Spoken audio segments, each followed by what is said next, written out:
अरे नमस्ते मेरे फ्यूचर बायोलॉजिस्ट्स।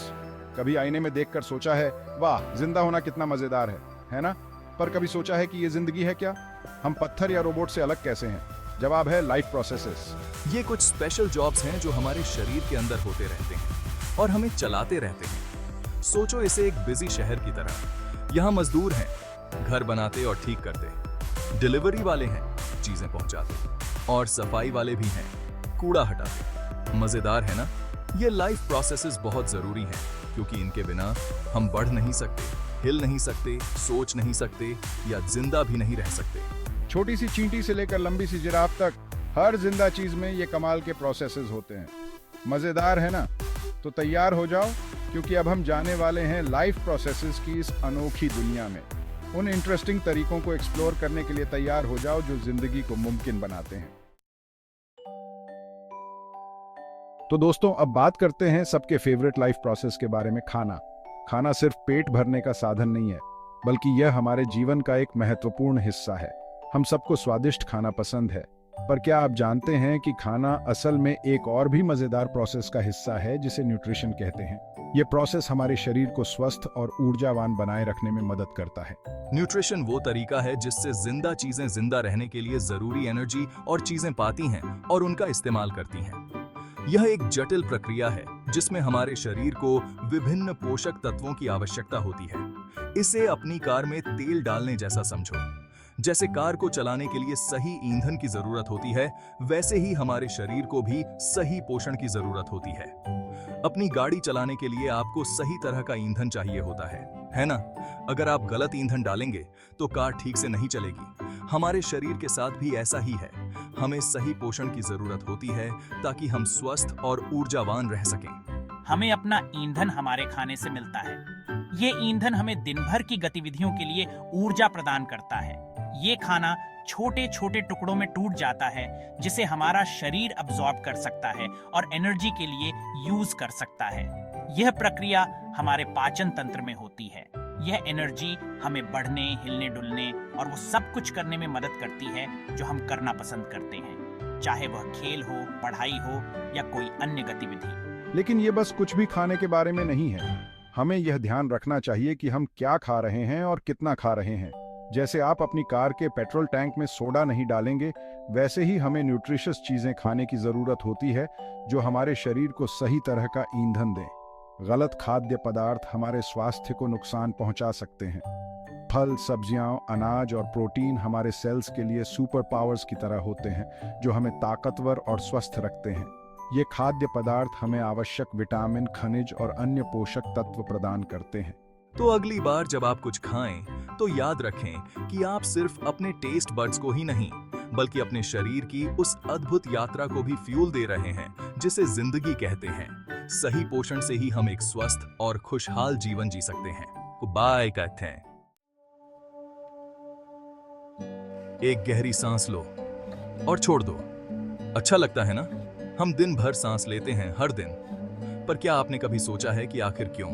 तो तैयार हो जाइए क्योंकि सांस लेना एक और बहुत जरूरी लाइफ प्रोसेस का हिस्सा है जिसे रेस्पिरेशन कहते हैं। अब मुझे पता है आप क्या सोच रहे हैं, रेस्पिरेशन? ये तो बस सांस लेने का एक फैंसी शब्द है ना? हाँ, कुछ हद तक सांस लेना रेस्पिरेशन का एक हिस्सा है, लेकिन यह तो बस शुरुआत है। रेस्पिरेशन हमारे सेल्स के अंदर एक पावरफुल एनर्जी फैक्ट्री की तरह है। जब हम सांस अंदर लेते हैं तो हम हवा से ऑक्सीजन अंदर लेते हैं। यह ऑक्सीजन एक वीआईपी पास की तरह है जो हमारे खाने में स्टोर्ड एनर्जी को अनलॉक करता है। हमारे सेल्स इस एनर्जी का यूज अपने सभी कमाल के फंक्शंस को पावर देने के लिए करते हैं। कमाल है ना? और किसी भी अच्छी फैक्ट्री की तरह रेस्पिरेशन से कुछ वेस्ट प्रोडक्ट्स भी बनते हैं, खासकर कार्बन डाइऑक्साइड। जब हम सांस छोड़ते हैं तो हम इस कार्बन डाइऑक्साइड को वापस हवा में छोड़ देते हैं। यह ऐसा है जैसे हमारा शरीर उन चीजों को बाहर निकाल रहा है जिनकी उसे जरूरत नहीं है। तो आपकी ली जाने वाली हर सांस सिर्फ ऑक्सीजन लेने के बारे में नहीं है, यह आपके शरीर के हर सेल के अंदर मौजूद उस इनक्रेडिबल एनर्जी फैक्ट्री को पावर देने के बारे में है। सेक्शन 4, शरीर का सुपर हाईवे, ट्रांसपोर्टेशन। सब लोग ध्यान से सुनो क्योंकि अब हम जाने वाले हैं शरीर के सुपर हाईवे पर सर्कुलेटरी सिस्टम। धमनियों, नसों और केशिकाओं का यह जटिल नेटवर्क एक हाई स्पीड डिलीवरी सर्विस की तरह काम करता है। यह सुनिश्चित करता है कि आपके शरीर के हर एक सेल को वो सब मिले जो उसे जिंदा रहने के लिए चाहिए। कल्पना करो कि अरबों छोटे छोटे पैकेजेस जो ऑक्सीजन, न्यूट्रिएंट्स और दूसरी जरूरी चीजों से भरे हुए हैं, बिजली की गति से आपके पूरे शरीर में पहुंचाए जा रहे हैं।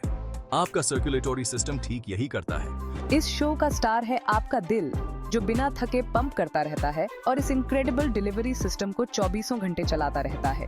अपनी धमनियों को एक्सप्रेस लेन्स की तरह समझो, जो ऑक्सीजन से भरपूर रक्त को आपके दिल से आपके शरीर के बाकी हिस्सों तक ले जाती हैं। आपकी नसें रिटर्न राउट्स की तरह हैं, जो यूज किया हुआ रक्त वापस लाती हैं ताकि उसे और ऑक्सीजन और न्यूट्रिएंट्स से भर दिया जा सके। और कैपिलरीज, ये छोटी छोटी गलियों और रास्तों की तरह होती हैं, जो यह सुनिश्चित करती हैं कि हर घर तक, यानी हर सेल तक उसका पैकेज पहुंचे। लेकिन यह सिर्फ अच्छी चीजें पहुंचाने के बारे में नहीं है। सर्कुलेटरी सिस्टम एक वेस्ट रिमूवल सर्विस का काम भी करता है, जो कार्बन डाइऑक्साइड और दूसरे मेटाबॉलिक बाय प्रोडक्ट्स को इकट्ठा करता है और उन्हें डिस्पोजल के लिए सही अंगों तक पहुंचाता है। तो अगली बार जब आप अपनी नब्ज महसूस करें, तो उस इनक्रेडिबल जर्नी की सराहना करने के लिए एक पल निकालें, जो आपके रक्त की हर बूंद आपके शरीर में यात्रा करते हुए, जरूरी सप्लाईज पहुंचाते हुए और आपको टिप टॉप शेप में रखते हुए तय करती है। ये सिस्टम न केवल आपके शरीर को जरूरी चीजें पहुंचाता है, बल्कि यह आपके शरीर के तापमान को भी नियंत्रित करता है।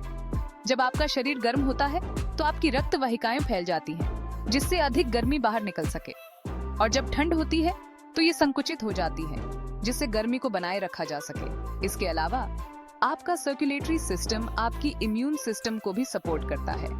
यह व्हाइट ब्लड सेल्स और दूसरी इम्यून सेल्स को पूरे शरीर में पहुंचाता है, ताकि वे इन्फेक्शन से लड़ सकें। तो देखा आपने, आपका सर्कुलेटरी सिस्टम कितना वर्सेटाइल और महत्वपूर्ण है। यह न केवल ट्रांसपोर्टेशन का काम करता है, बल्कि टेम्परेचर रेगुलेशन और इम्यून डिफेंस में भी अहम भूमिका निभाता है। इसलिए अपने शरीर के इस अद्भुत सिस्टम की सराहना करें और इसे स्वस्थ रखने के लिए सही खान पान और व्यायाम करें। याद रखें, एक स्वस्थ दिल एक स्वस्थ जीवन की कुंजी है। Stay healthy, stay happy. Section 5, कचरा बाहर निकालना, एक्सक्रीशन। तो दोस्तों, हमने खाने से एनर्जी प्राप्त करने, पावर के लिए ऑक्सीजन का यूज करने और पूरे शरीर में जरूरी सप्लाईज पहुंचाने के बारे में बात की। यह सब प्रोसेसेस हमारे शरीर को चलाने के लिए जरूरी हैं, लेकिन इनसे कुछ बाय प्रोडक्ट्स भी बनते हैं। लेकिन बचे हुए कचरे का क्या होता है? यह कचरा अगर हमारे शरीर में रह जाए तो यह हमारे लिए हानिकारक हो सकता है। तो यहाँ पर हमारा अगला लाइफ प्रोसेस आता है, एक्सक्रीशन। ये प्रोसेस हमारे शरीर को साफ और स्वस्थ रखने में मदद करता है। किसी भी व्यवस्थित शहर की तरह हमारे शरीर को भी कचरे से छुटकारा पाने के लिए एक एफिशिएंट वेस्ट मैनेजमेंट सिस्टम की जरूरत होती है।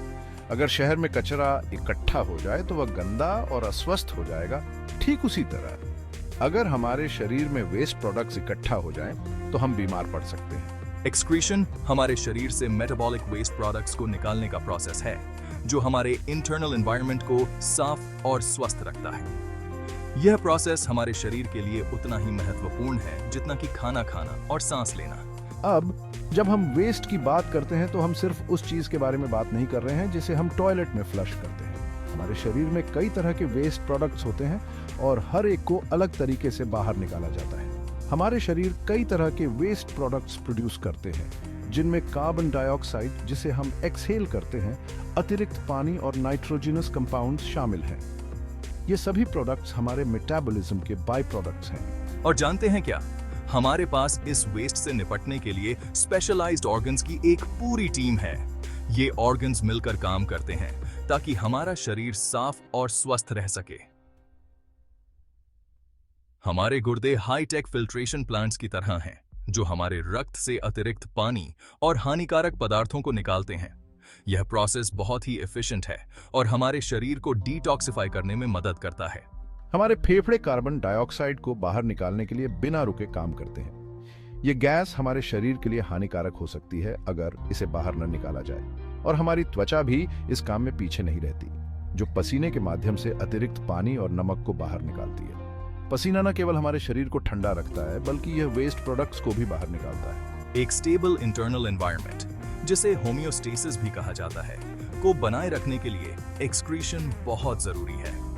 यह सुनिश्चित करता है कि हमारे सेल्स के पास ठीक से काम करने के लिए ऑप्टिमल कंडीशंस हों। होम्योस्टेसिस हमारे शरीर के सभी सिस्टम्स को बैलेंस में रखता है। इसके बिना हमारे शरीर कूड़े से भरे शहर की तरह हो जाएंगे। अच्छा नजारा नहीं होगा ना? इमेजिन एक ऐसा शहर जहां हर जगह कचरा फैला हो, नालियां जाम हो और हवा में बदबू हो।